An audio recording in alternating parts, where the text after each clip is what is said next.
बच्चों को स्कूल भेजा करो तो चरणामृत दे करके भेजा करो। कहते हैं जो नित्य चरणामृत पीते हैं उनकी अकाल मृत्यु नहीं होती।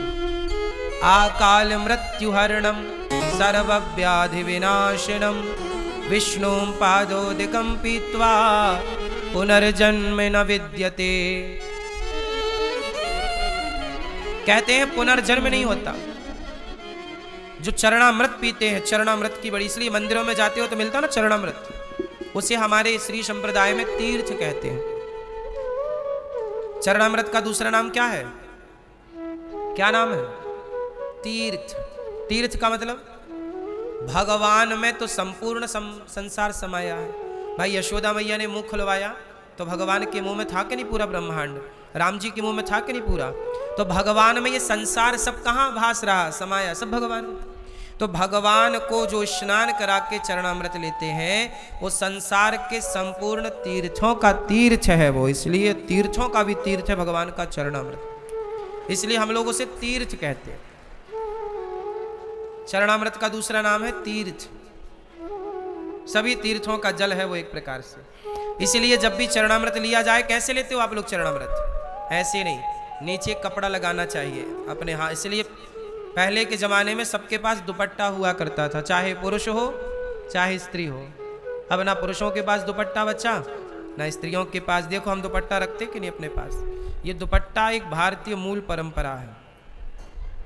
जैसे स्त्रियां साड़ी पहनती हैं तो साड़ी में पल्लू होता है, तो जब भी चरणामृत लेना चाहिए तो दुपट्टा कपड़ा नीचे लगाना चाहिए। ऐसे क्यों? ऐसे क्योंकि कई बार आपने हाथ ऐसे बढ़ाया, चरणामृत लिया तो कुछ बूंद जमीन पर गिर जाती है चरणामृत की। कहते हैं चरणामृत जमीन पर गिरना नहीं चाहिए, पाप है, ये अपराध है। तो कपड़ा लगा देने से क्या होगा? वो पानी यदि चरणामृत तीर्थ यदि जमीन गिरेगा तो पानी ये कपड़ा सोख लेगा, फिर उस कपड़े को आप अपने माथे पे लगा सकते हैं। ये देखो, ये भाव की बातें हैं। तुम पता नहीं उस तीर्थ का, उस चरणामृत का कितना सम्मान करते हो, पर हमारे श्री संप्रदाय में श्री वैष्णव लोग तो बड़ा आदर करते हैं चरणामृत का। हमारे यहाँ चरणामृत की ही महिमा है। प्रसाद चरणामृत मिल गया मतलब है सब कुछ। और चरणामृत किसको नहलाने के बाद चरणामृत बनता है बताओ? किनको नहलाने के जल को, किनके स्नान के बाद बचे हुए जल को चरणामृत कहते हैं? बताओ। है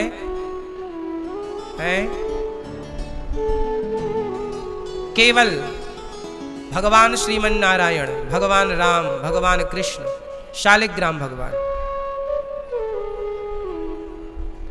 शालिग्राम भगवान आपके घर में है? शालिग्राम जी हैं तब तो अच्छा। पहले देखो धातु वातु की मूर्तियां थी ही नहीं। पहले गोपाल जी सबके घर में थोड़ी थे, पहले सबके घर में शालिग्राम जी होते थे। भगवान मतलब शालिग्राम जी, भगवान मतलब शालिग्राम जी। पहले शालिग्राम जी, फिर गोपाल जी। ठीक है, गोपाल जी भी हैं, धातु तो पहले ही से, अष्ट धातु के ठाकुर जी। आजकल प्लास्टिक के भगवान जी लेके चलते हैं लोग, मंदिरों में रखते प्लास्टिक के, फाइबर के। मंदिर में नहीं रखा जाता प्लास्टिक। घर में, मंदिर में क्या होना? मंदिर में शालिग्राम जी हैं और गोपाल जी हैं तो ही वो मंदिर मंदिर है, वरना उसे मंदिर ना कहो। गोपाल जी तो है ही नहीं आपके यहाँ और शालिग्राम जी नहीं है तो काय का मंदिर है?